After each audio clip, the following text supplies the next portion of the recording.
Salve, salve, galerinha, tudo bom? Boa noite a todos. Estamos chegando de novo. Os velhos não acabam, são mal acabados, mas não acabam, né, Sérgio? Boa noite. Fala Não aí, entrou aí. ainda o vídeo, eu acho.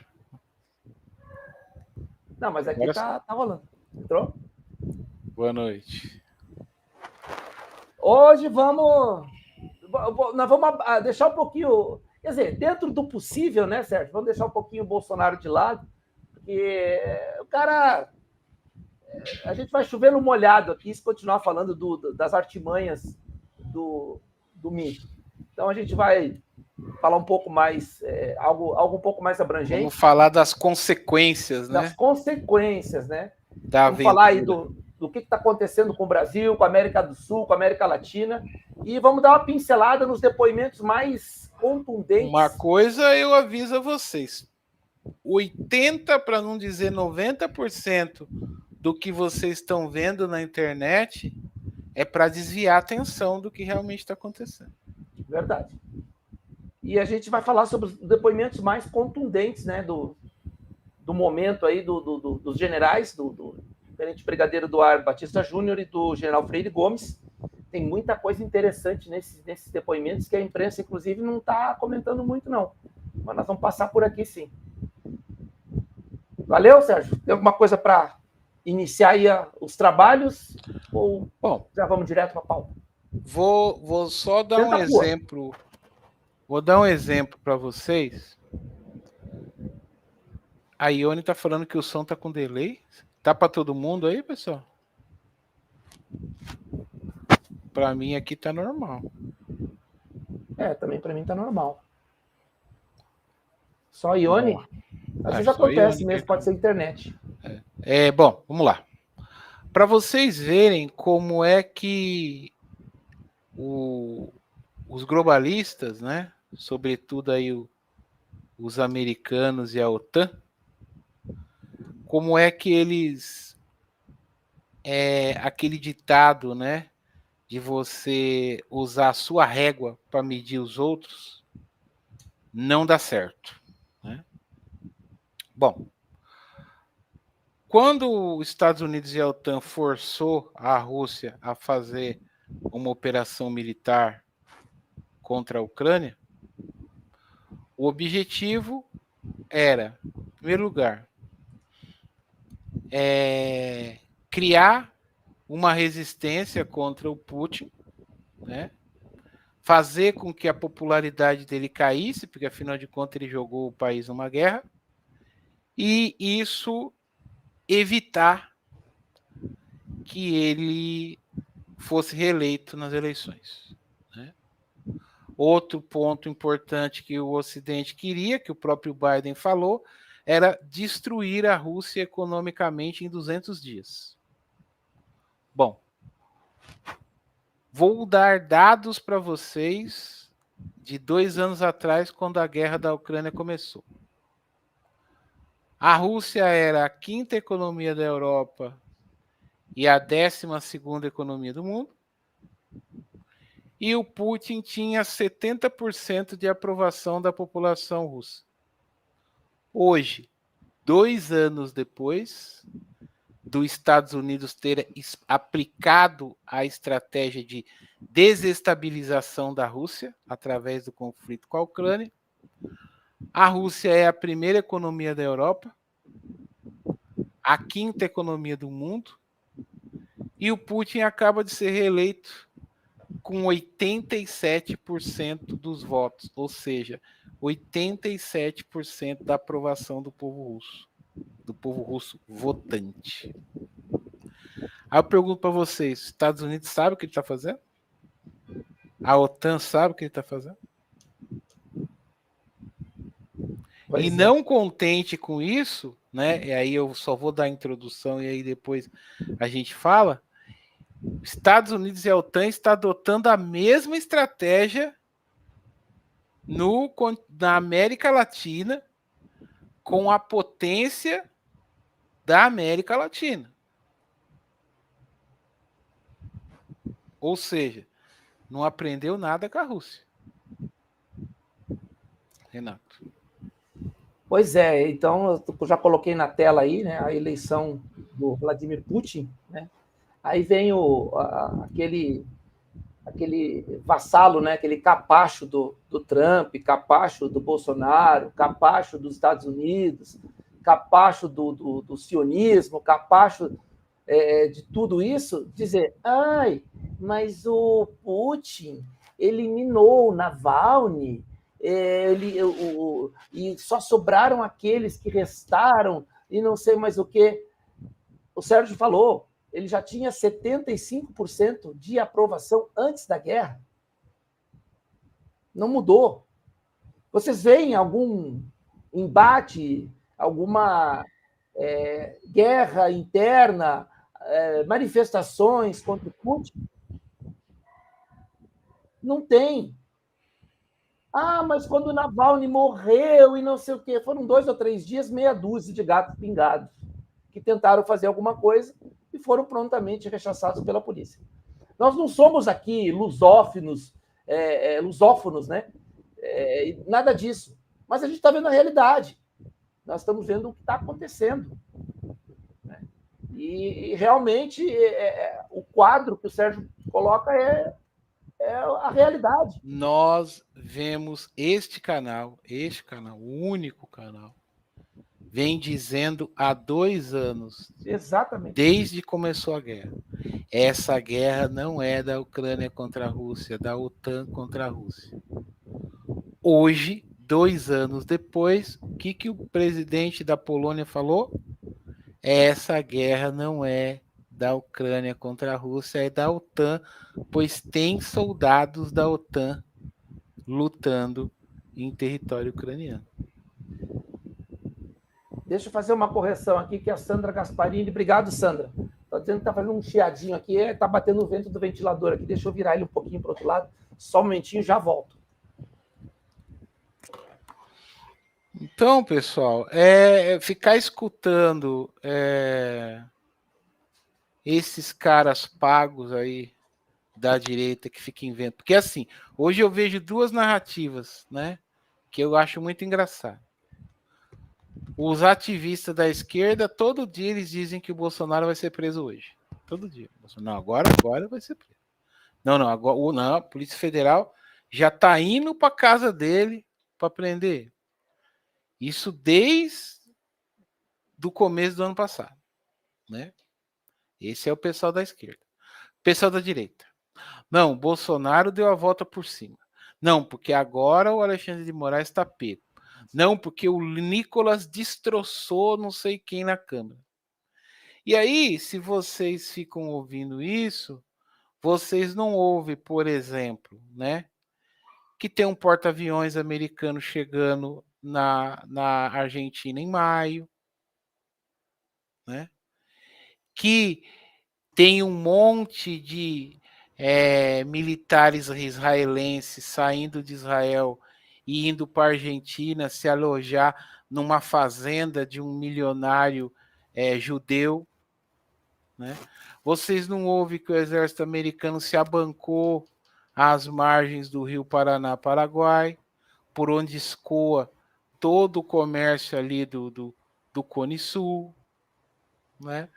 Vocês não ouvem que o Comando Sul está falando que o Hezbollah está aqui dentro do Brasil. Nada disso. Vocês não ouvem que os BRICS estão começando a capacitar a Marinha Brasileira, porque os BRICS estão vendo que os Estados Unidos está vindo para cima do Brasil. Vocês não ouvem que Eduardo Bolsonaro, Paulo Figueiredo e Mário Frias tomaram um pé na bunda lá nos Estados Unidos. Por quê? Não dá para fazer o que o Eduardo quer. O que o Eduardo quer, se os Estados Unidos fizer o que ele quer, os Estados Unidos vai colocar a soberania do Brasil em risco e ele vai dar todos os dispositivos para o Brasil reagir belicamente, que é justamente o que os Estados Unidos não quer. Então, o Eduardo Bolsonaro é incompetente, ele não conseguiu ampliar o domínio político que os Estados Unidos já tem do Brasil. O domínio político que os Estados Unidos têm do Brasil não é suficiente. Os Estados Unidos precisa do domínio territorial. Por quê? Porque o Brasil foi nomeado pelos BRICS líder da transição energética. E quando o Brasil terminar a condução dessa transição energética, os Estados Unidos acaba. Porque quase que 100% dos Estados Unidos é energia fóssil. Vocês entenderam aonde que nós estamos? O que está acontecendo? Então, os Estados Unidos precisa que o Bolsonaro crie uma situação para que o Comando Sul consiga entrar no território brasileiro. Os Estados Unidos quer o território brasileiro. A política para ele já não serve mais. Não é suficiente. Estou respondendo aqui.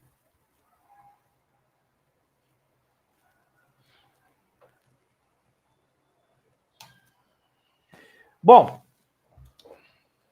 vamos à próxima pauta. Deixa eu abrir aqui.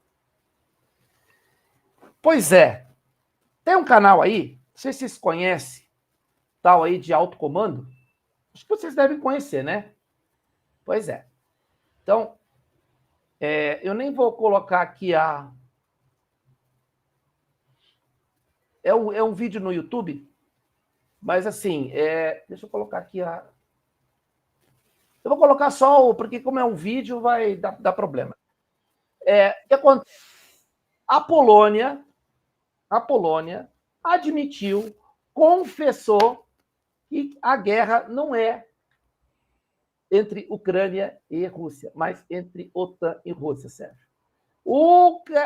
Qual canal, vocês lembram, que fala isso desde os primeiros dias da guerra na Ucrânia? Pois é, agora que eles resolveram admitir. Quantas vezes nós falamos sobre isso, Sérgio? Várias. Sem tomar café em nenhuma delas. E nem ofereceu. Cara limpa, sem tomar café. Que agora tem também o da Rosa, né? Isso. Em compensação... O da Rosa foi engraçado.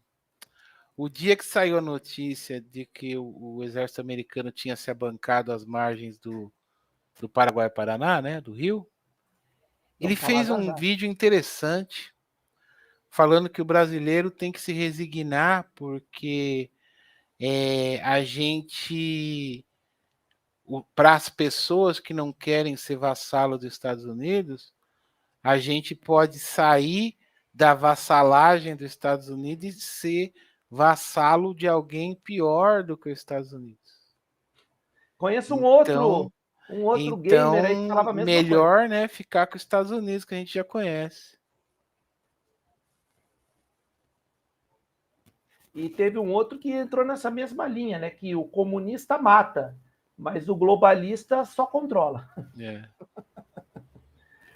Soberania, nada, né? De soberania, eu vi com a Covid o controle que os globalistas fazem. Controle não mata ninguém. Nós estamos vivendo hoje o controle. É o controle dos globalistas, né? Cada dia cai um, do nada. Do nada cai uma pessoa, vai ver lá, né? Teve um negócio assim. Caso isolado. Um caso isolado e apagou. Foi para o céu, ou foi para outro lugar. Todo santo dia, abram as páginas de notícias, todo santo dia, uma meia dúzia, pelo menos uns 2 ali, ou 1 ou 2 casos isolados. Eu vou dar um exemplo para vocês.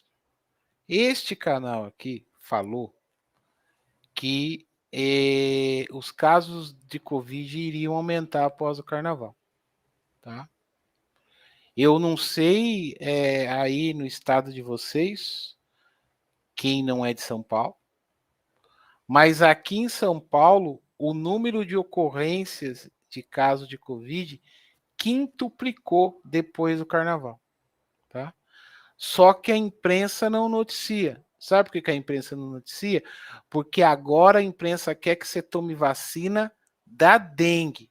Não é mais vacina da Covid. Agora, a oferta agora é vacina da dengue. Agora, então, para que você não se sinta motivado a tomar vacina da Covid e falar assim, eu já tomei da Covid e não vou tomar da dengue, não. Não, eles querem que você tome da dengue. Algum motivo tem, né, para que agora a vacina da moda é a vacina da dengue. Pois é. Aqui no Paraná tem bastante dengue, mas mais pro oeste, onde é mais quente, mais abafado, mais úmido. Um pouco no litoral e Curitiba, muito pouco. Curitiba não tem histórico de epidemia de dengue. Os casos aqui são realmente importados, a maioria dos casos importados. Vamos falar agora dele. Vamos falar agora dele. O senhor Laranjão, lá em Ohio, declarou o quê? Vamos lá. Aspas aí pro Laranjão. I don't think you're going to have another election in this country. If we don't win this election, I don't think you're going to have another election, or certainly not an election that's meaningful. If I get elected, now if I don't get elected, it's going to be a bloodbath for the whole. That's going to be the least of it. It's going to be a bloodbath for the country. That'll be the least of it. I don't think you're going to have another election. Bom, ele está falando duas coisas aqui, né? Que se não tiver eleição, como é que é? Vamos botar aqui, ó. Se não ganharmos essa eleição, não me parece que tenhamos outras eleições. Então, assim, é um vídeo picotado, realmente, editado, mas eu vi a parte que ele fala do banho de sangue, eu vi o contexto completo. Ele estava falando dos carros chineses produzidos no México, e que ele iria sobretaxar, ou impedir de entrar no país se ele fosse eleito, ia botar uma taxa de 100% do valor para importação, e fez um auê. No meio, ele fala assim, e se não ganharmos a eleição, vai haver um banho de sangue.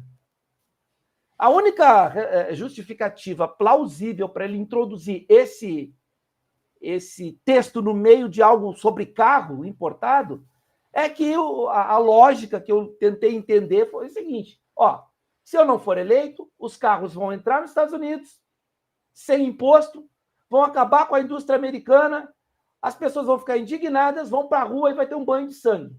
Quer dizer, no fundo o que ele está dizendo, se eu não for eleito, vai ter um banho de sangue. E eu digo mais, Sérgio, eu acho que se ele for eleito, é que vai haver esse banho de sangue.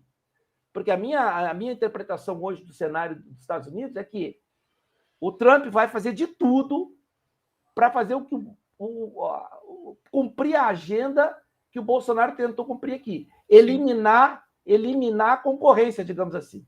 Eliminar o comunismo. Como que ele vai fazer isso? Provocando um caos, provocando uma comoção social gigantesca e adotando medidas totalitárias para combater essa grande guerra civil dentro dos Estados Unidos. E aí vai tentar governar por decreto, vai meter as tropas dele na rua e vai tentar governar por decreto. Tropa ele não vai meter porque, né, já ficou comprovado que a maior parte do Pentágono não está com ele. Mas diante de uma comoção, não sei, né? Então, o que ele vai botar na rua provavelmente vai ser a Guarda Nacional sim. dos estados republicanos. Né? Isso. Se eles aliás, o experimento já está acontecendo no Texas, pela questão fronteiriça. Isso. Bem lembrado. O Texas requisitou, aí a Flórida mandou, acho que Virgínia, não sei. Não, os Estados Unidos ele está fadado a uma revolução civil. Isso aí é quase que inexorável, né? É quase que inexorável. Uma mudança também interessante que está acontecendo é o seguinte, né? E aqui prestem atenção no que eu vou falar, tá? E se eu ferir aí a ideologia de alguém, problema de vocês. Eu vou falar aqui de geopolítica. tá? Bom, com a reeleição do Putin, o poder político nos 5 países fundadores dos BRICS está consolidado. Está consolidado de que forma? Na Rússia, nós temos o presidente que é se não o principal idealizador dos BRICS. Tá? Na Índia, a mesma coisa. Temos lá o Narendra Modi. Na China, temos o Xi Jinping. E agora, no Brasil, nós temos o Lula, que foi um dos fundadores do BRICS também. Então, os governantes que estão agora nas respectivas cadeiras do BRICS são os fundadores do BRICS, ou seja, politicamente os países dos BRICS estão consolidados. Ah, mas o país do Brasil está uma porcaria por causa do Lula. Está uma porcaria segundo a visão fanática ideológica. Os números comprovam que o país está andando bem. Tá? Agora vamos olhar o principal adversário dos BRICS, o G7. Né? Estados Unidos, à beira de uma revolução civil, uma dívida interna astronômica, a maior dívida do mundo, e politicamente fragmentado. Vamos falar da Inglaterra. Politicamente enfraquecida, monarquicamente enfraquecida com a morte da rainha Elizabeth. O príncipe que agora virou rei, está no bico do corvo para morrer. Provavelmente não terá um sucessor à altura. Muito provavelmente a monarquia na Inglaterra vai acabar. Vamos pegar o Japão. Também está com a economia fraca. Voltou a investir altas somas de dinheiro em recurso bélico para se proteger da China. Né? Quem mais? G7. Quem mais está no G7? A França? França está no G7 também, né? França, sim.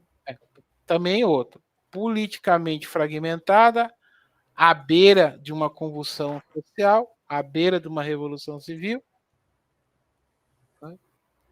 Então vocês veem, de um lado, os BRICS consolidados politicamente, e do outro lado vocês veem o G7 destruídos política, econômica e socialmente. Aí eu pergunto para vocês, quem é que está ganhando esse jogo geopolítico? Mas aí está o desespero dos Estados Unidos, né? E não só dos Estados Unidos. Basta ver o que o Macron tem colocado lá na França com relação a tropas da OTAN na Ucrânia. Coisa tá rolando. Bom, olha essa aqui, ó.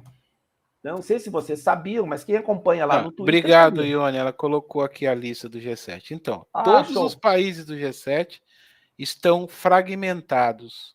Política, econômica e socialmente. Estados Unidos, Japão, Alemanha, Reino Unido, França, Itália e Canadá. Valeu, Ou Ione. seja, a ordem unipolar praticamente acabou. E a nova ordem multipolar está se consolidando. E o ponto de estabilização, como eu venho dizendo aqui há mais de 3 anos, será 2025.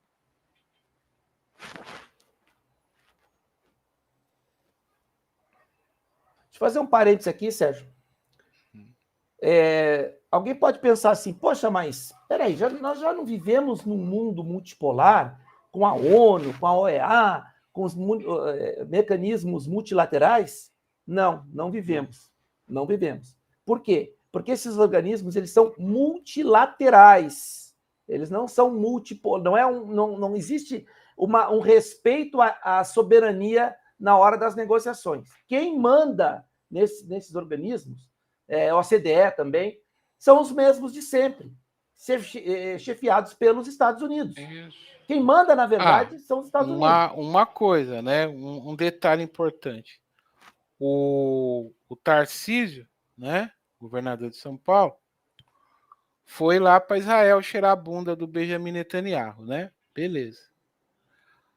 Ele foi mesmo? Eu não cheguei a ver nada ainda. O estado de São Paulo foi o primeiro estado atingido pela ranhura que os Estados Unidos quer fazer na soberania brasileira. A OEA está condenando a Polícia Militar Paulista por desobedecer os direitos humanos. Pela letalidade policial, né, como eles chamam. Eu até acho que o motivo da punição até é razoável. Não estou questionando que a polícia não deveria ser punida. Agora, nós temos Ministério Público para quê? Precisa um órgão de fora vir aqui e meter o dedo na nossa polícia? Pois é. E o Tarcísio, como é capacho do Bolsonaro e se curva a essas organizações transnacionais americanas, ele, provavelmente, como governador de São Paulo, ele vai ficar quieto, ele não vai dar um pio. Ele esteve recentemente numa organização judaica, IHRA, é isso? Depois eu vejo qual é a sigla, agora não tenho de cabeça, não lembro. E o Estado de São Paulo aderiu ao conceito de antissemitismo, né, dessa instituição. Não vou entrar no mérito, né, mas o que acontece é o seguinte: hoje, por que se fala em antissemitismo?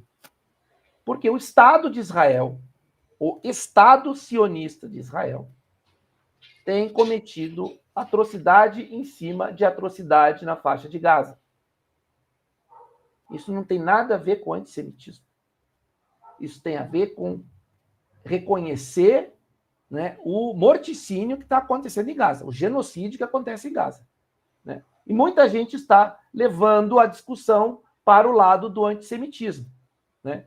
E quando isso acontece, é óbvio que vão acontecer exageros, como aconteceu aí numa escola, se eu não me engano, aconteceu. E aí o pessoal pega esses casos, né, e jogam nas redes sociais como que diz, viu, olha o antissemitismo, né? Na verdade, o antissemitismo que a direita está criando, ele hoje é exatamente o par e o passo do racismo estrutural que os progressistas pregam. O antissemitismo existe no Brasil, assim como o racismo estrutural existe no Brasil. Ou seja, não existem. Existe racismo no Brasil? Claro que existe. Existe antissemitismo no Brasil? Claro que existe. Mas não da forma com que se propagandeia. De forma institucionalizada, de forma, como os progressistas dizem muito, né, de forma estrutural na questão do racismo. E estão tentando emplacar essa mesma narrativa por conta do antissemitismo, que deriva necessariamente do genocídio do Estado de Israel. Fique bem claro isso. Do Estado de Israel para com o povo palestino. As cenas que a gente vê todo dia na internet são desesperadoras, são chocantes e são assustadoras do nível da crise humanitária que está acontecendo lá. E para eles está tudo bem. O Eduardo Bolsonaro continua falando dos bebês decapitados, o que já foi desmentido N vezes. Mas a direita é assim, ela requenta a narrativa o tempo todo e fala o tempo todo até que essa narrativa vire verdade, entre aspas. Bom, vamos às consequências, né? Olha o que o Milei está aprontando no Cone Sul. O Milei está estabelecendo uma parceria com os Estados Unidos, de maneira que o corpo de engenheiros, né? Vamos acreditar, né, Sérgio? Uhum. O corpo de engenheiros, né, americano vai se instalar na hidrovia Paraná-Paraguai para fiscalizar, meramente para ajudar, né, na fiscalização, né, do transporte aquaviário, né, de alguma infraestrutura necessária para melhorar esse transporte. Tudo isso a gente acredita, né, Sérgio?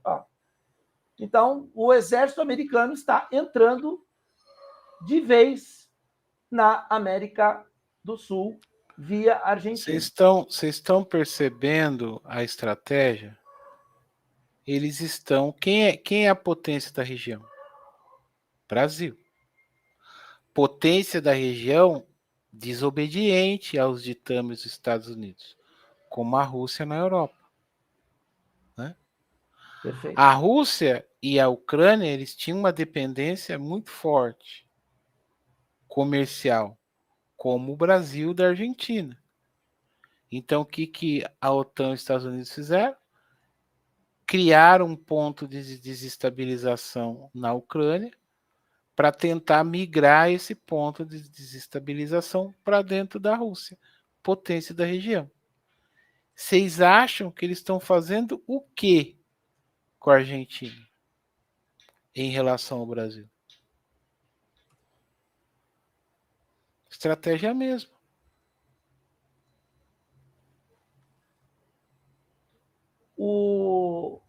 O Guilherme pontuou aqui que o Bigodinho, né, falava que a mentira dita 1000 vezes se tornar verdade, mas essa é uma máxima que o Goebbels implantou na Alemanha. Né? Vejam como nada é por acaso, né? A direita usa exatamente a máquina de propaganda com um instrumento novo, que é a internet, né, que são as redes sociais, a máquina de propaganda de Goebbels. Aí a gente lembra daquele cidadão, né, que o senhor Roberto Alvim, que fez aquela coisa assim asquerosa, né, aquele discurso baseado, né, no discurso de Goebbels. A gente começa a ver a afinidade de certas posturas e de certas pessoas e certos grupos. Então tá aí, ó, a ideia é essa mesmo, de começar a cercar o Brasil. Se não, vejamos, Peru, houve uma crise lá, né, depois da queda do Pedro Castilho. Essa crise gerou mortes, gerou, né, caos social. Quem apareceu para ajudar os peruanos? O exército americano, Estados Unidos, Comando Sul. Equador, crime organizado comendo frouxo. Quem apareceu para salvar e para ajudar o Equador? Estados Unidos, Comando Sul.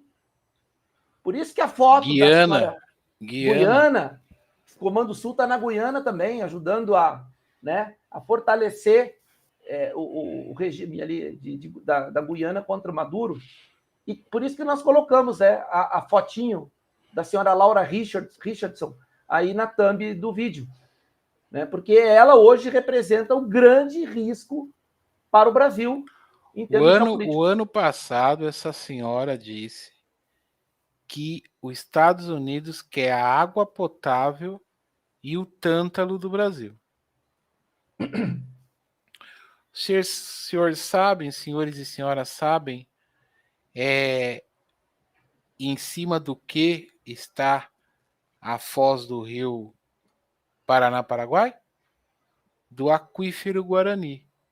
Uma das maiores reservas de água potável do mundo.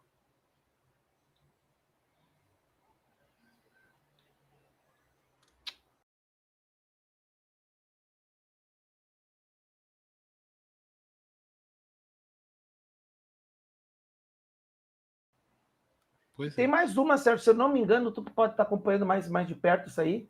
Se eu não me engano, a situação da Colômbia também não está boa, né? Também não tá boa. Também não tá boa. Tá rolando bastante protesto lá contra o Tá rolando Gustavo bastante Petro. protesto. O Gustavo Petro tá à beira de Já balança, tomar um né? golpe militar. Já tá balançando. Golpe militar. Vamos falar disso já já. Já já. Sérgio, deixa eu ver se tem mais alguma pauta aí geopolítica. Acho que não, né? Acho que essa é a última. Deixa eu ver aqui. Não. Deixa eu dar uma olhadinha aqui antes de passar para os depoimentos. Então tá. Aí, Bom, se você passar, se vocês escutarem o que está sendo dito aqui em algum outro canal, vocês, por favor, nos avisem. sim. Buenas. O senhor ministro da Suprema Corte, Alexandre de Moraes, diante, pelo menos oficialmente, foi esse o tom da decisão, inclusive está escrito na decisão dele, em virtude de informações incompletas e informações descontextualizadas e fora do que realmente tem acontecido com relação aos vazamentos de depoimentos, liberou os 27 depoimentos que ocorreram no âmbito da Operação Tempus Veritatis, Tempo da Verdade. E hoje nós vamos grifar dois depoimentos importantíssimos dos comandantes do Exército e da Força Aérea, Freire Gomes e Batista Júnior. Nós vamos pela ordem dos depoimentos. O primeiro foi do Batista Júnior, e eu não sei se ele foi por iniciativa própria ou se ele foi convocado, mas ele depois, Sérgio, ainda em janeiro deste ano. Não foi agora em fevereiro, março, foi em janeiro. Se eu não me engano, por volta do dia 15 de janeiro, foi o depoimento dele. Eu acho que está até aqui, ó. Então vamos liberar, deixa eu liberar aqui a tela do depoimento.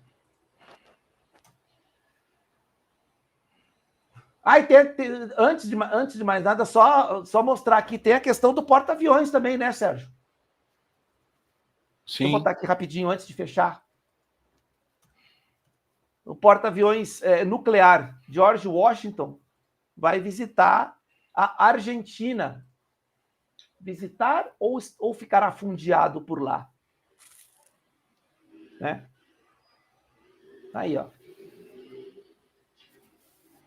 Então, a pressão dos Estados Unidos sobre a América do Sul, especificamente sobre o Brasil, está se tornando a cada dia que passa maior e maior. A gente falou aqui, né? A ameaça iminente à nossa soberania é o Comando Sul. A ameaça, digamos assim, a médio prazo é os Estados Unidos, e o nosso arqui-inimigo pode demorar tempo, mas ele virá, é a França.